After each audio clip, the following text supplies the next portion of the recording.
আউযু বিল্লাহি মিনাশ শাইতানির রাজিম। বিসমিল্লাহির রহমানির রহিম। প্রিয় বন্ধুরা, জায়গা জমি বিষয়ে আরেকটি ভিডিওতে আপনাদেরকে জানাই স্বাগতম। আজকের ভিডিওটির উদ্দেশ্য হচ্ছে যে সকল ক্ষেত্রে দলিল জাল হতে পারে বা জাল দলিল হওয়ার কয়েকটি কারণ। তার মধ্যে এক নম্বরে হচ্ছে কোনো ব্যক্তি যদি জমির মালিকানা ছাড়া জমিটি বিক্রি করে বা কোনো জমি রেজিস্ট্রি দেয়, তাহলে সেই দলিলটি জাল দলিল হতে পারে। যেমন একটা জমি একজন ব্যক্তি বিক্রি করছে, যিনি জমিটি বিক্রি করছে ওনার ওই জমির মধ্যে কোনো মালিকানাই নাই। মালিকানা না থাকা সত্ত্বেও ওই লোক ওই জমিটি বিক্রি করছে। যদি এরকম কোনো অবস্থা হয় তাহলে ওই দলিলটি জাল দলিল হিসাবে গণ্য হবে। 2 নম্বর কারণ হচ্ছে অর্পিত বা মৃত ব্যক্তির কে জীবিত হিসেবে জমি রেজিস্ট্রি দিলে। ধরেন একটা ব্যক্তি মারা গেছে 3 মাস আগে, ওই ব্যক্তির কে জীবিত বানিয়ে অন্য লোকের দ্বারা যদি জমিটি রেজিস্ট্রি করা হয় তাহলে ওই দলিলটি জাল দলিল হিসাবে গণ্য হবে। যে ব্যক্তি মারা গেছে 3 মাস আগে মারা গেছে, 3 মাস পরে ওই ব্যক্তি কিভাবে একটি জমি রেজিস্ট্রি দেয়, এরকম কোনো পর্যায়ে হলে ওই দলিলটি জাল দলিল হতে পারে বা জাল দলিল হিসাবে গণ্য হবে। 3 নম্বর কারণ আশেপাশে কোনো ব্যক্তির সাথে যদি জমি নিয়ে বিরোধ থাকে তাহলেও জাল দলিল হওয়ার সম্ভাবনা থাকে। 4 নম্বর কারণ হচ্ছে সাধারণত ক্ষেত্রে আদালত থেকে বন্টননামা করা হয় না, সে সকল ক্ষেত্রে জাল দলিল হওয়ার সম্ভাবনা থাকে। আমরা বন্টননামাগুলা যে কোনো আমিন দ্বারা করে নেওয়ার পরে বলে যে না আমাদের বন্টননামা আছে, কিন্তু সবচেয়ে গ্রহণযোগ্য হচ্ছে আদালত থেকে যদি কোনো বন্টননামা করা হয় তাহলে যত উপযুক্ত হবে। এমনকি আমরা ওই সমস্ত ক্ষেত্রে আদালত থেকে কিন্তু বন্টননামা সম্পূর্ণ করা হয় না, সে সকল ক্ষেত্রে যদি কোনো জাল দলিল হওয়ার সম্ভাবনা থাকে।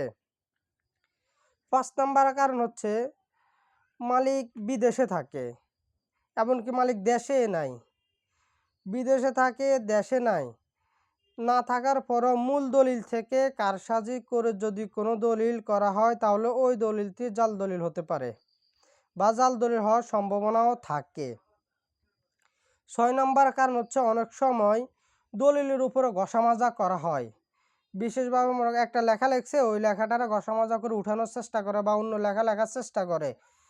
যদি এরকম ক্ষেত্র হয় তাহলে ওই সমস্ত ক্ষেত্রে দলিলটি জাল দলিল হওয়ার সম্ভাবনা থাকে। 7 নম্বর কারণ হচ্ছে দলিলে যদি ওভার রাইটিং করা হয়।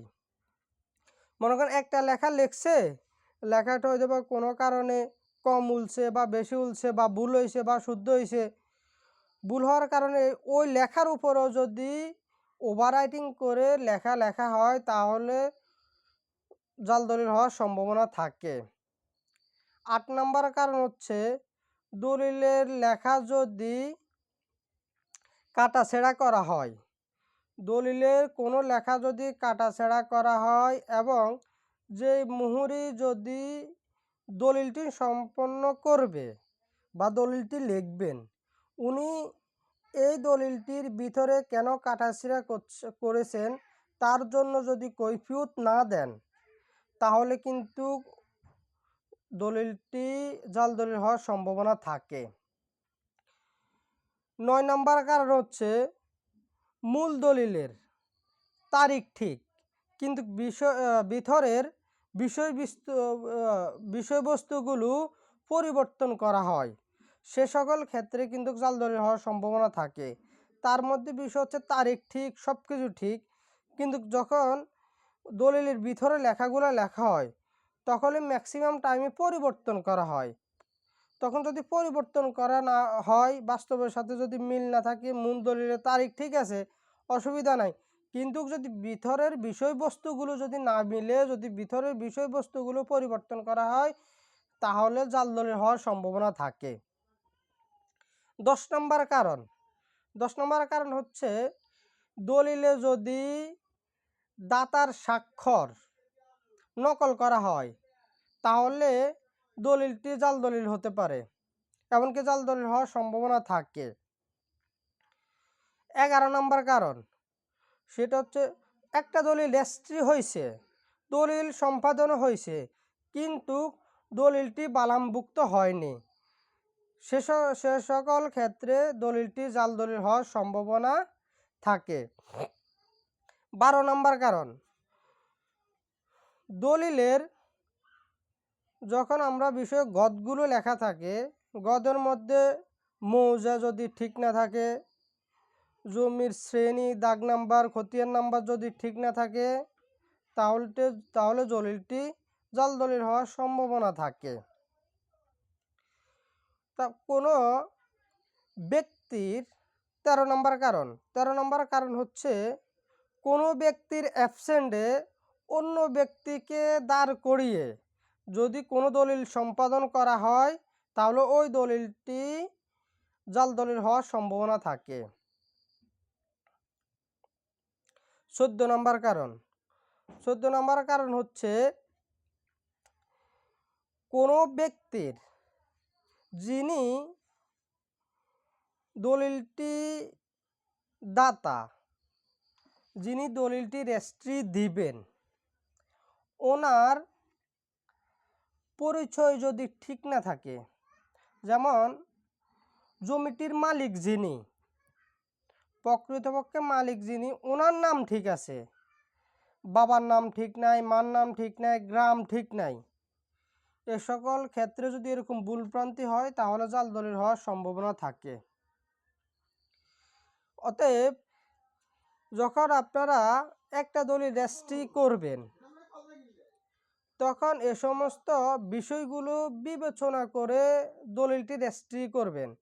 আর কেউ জেনে বুঝে জাল দলিল করার চেষ্টা করবেন না, অন্যায় কাজ থেকে বিরত থাকুন, সৎ কাজ করার চেষ্টা করুন, সব কিছু সঠিকভাবে করার চেষ্টা করুন। কারণ যদি একটা জমির দলিলে যদি আপনি জাল করেন তাহলে এটা দিতে কোনো ফায়দা নাই। আপনি একটা দলিল করলেন কিন্তু দলিলটি আপনি জাল করলেন, তো জাল দলিলে তো কোনো ভিত্তি হয় না, কোনো কারণ ছাড়া অযথা জাল দলিল করার কোনো ভিত্তি হয় না। অতএব জাল দলিল করা থেকে আমরা বিরত থাকি। আশা করি আমার কথাগুলো বুঝতে পেরেছেন, কোন কোন কারণে জাল দলিল হতে পারে বা জাল দলিল হওয়ার সম্ভাবনা থাকে। ভিডিও থেকে আপনারা প্রয়োজন এগুলো নোট করে নেবেন। কখনো যদি এই সমস্যার সম্মুখীন হন, যখন এই বিষয়টা আপনার জানা থাকবে তখন আপনারা নিজেরাই এই বিষয়গুলো সত্য না মিথ্যা সেটা আপনারা নিজেরাই যাচাই করতে পারবেন। আশা করি বুঝতে পেরেছেন। আজকের জন্য এখানেই সমাপ্ত। ইনশাল্লাহ দেখা হবে অন্য একটি ভিডিওতে। আসসালামু আলাইকুম ওয়া রাহমাতুল্লাহি ওয়া বারাকাতুহু।